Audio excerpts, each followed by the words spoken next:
Siberian ಜಂಗಲಲ್ಲಿ ವಾಸ ಮಾಡ್ತಿರುವ ಅನಸ್ತಶ್ಯ ನಮಗೆ love ಎನರ್ಜಿಯ ವಿಷಯ ಹೇಳ್ತಾ ಇದ್ದಾರೆ. Love energy is healing energy, cosmic energy is love energy, god is love, man is love, cosmic energy is love, healing is love. ಇಂತಹ ಅದ್ಭುತ ಜ್ಞಾನವನ್ನು ಕೊಡುತ್ತಿರುವ ಅನಸ್ತಾಶ್ಯಾಗೆ ಥ್ಯಾಂಕ್ ಯು. ಅನಸ್ತಾಶ್ಯ 2ನೇ ಬುಕ್ಗೆ ನಿಮ್ಮೆಲ್ಲರಿಗೂ ಸ್ವಾಗತ. ನಮ್ಮೆಲ್ಲರಿಗೂ ತಿಳಿದಂತೆ ಅನಸ್ತಾಶ್ಯ ರಷ್ಯಾದ ಸೈಬೇರಿಯನ್ ಫಾರೆಸ್ಟ್ ತೈಗಾ ರೀಜನ್ದಲ್ಲಿ ವಾಸ ಮಾಡ್ತಿರುವ ಒಬ್ಬ ಮಹಿಳೆ. ಅವರನ್ನು ವ್ಲಾಡಿಮಿರ್ ಮೇಗ್ರೆ ಅನ್ನುವವರು ಭೇಟಿಯಾಗ್ತಾರೆ.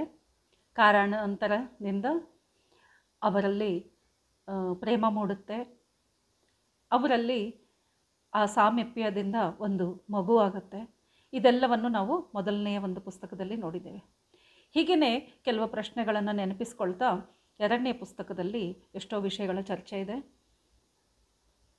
ಮೊದಲನೇದಾಗಿ ಈ ಪುಸ್ತಕ ಬರೆಯೋ ಮುಂಚೆ ಹೇಗೆ ಮೊದಲನೇ ಪುಸ್ತಕ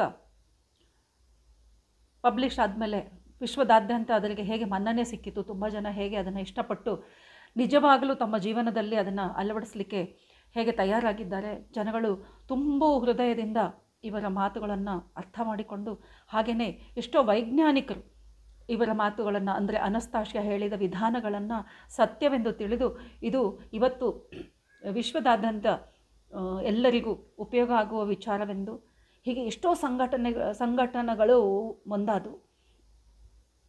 ಅನಸ್ತಾಶ್ಯ ಫೌಂಡೇಶನ್, ಅನಸ್ತಾಶ್ಯ ಫ್ಯಾನ್ ಕ್ಲಬ್, ಮತ್ತು ಇನ್ನು ಅನಸ್ತಾಶ್ಯ ಹೇಳಿದ ವಿಷಯಗಳ ಬಗ್ಗೆ ಸೈಂಟಿಸ್ಟ್, ಸೈಕಾಲಜಿಸ್ಟ್, ಫಿಸಿಯೋಲಜಿಸ್ಟ್, ಡಾಕ್ಟರ್ಸ್, ಸ್ಟೂಡೆಂಟ್ಸ್, ಹಾಗೆಯೇ ಫ್ಯಾಮ್ಲಿಯವರು, ಮಕ್ಕಳು, ಹೆಣ್ಣು ಮಕ್ಕಳು ಎಲ್ಲರಿಗೂ ಅವ್ರಿಗವರಾದ ಲೆವೆಲಲ್ಲಿ ವಿಷಯಗಳು ಅರ್ಥ ಮಾಡಿಕೊಂಡು ಅದನ್ನು ಅವರು ಮುಂದೆ ಆ ವಿಷಯವನ್ನು ಪ್ರಾಕ್ಟಿಕಲಾಗಿ ಹೇಗೆ ಮಾಡಬೇಕು ಅನ್ನೋದು ನೋಡ್ಕೊಂಡು ಹೋದರು.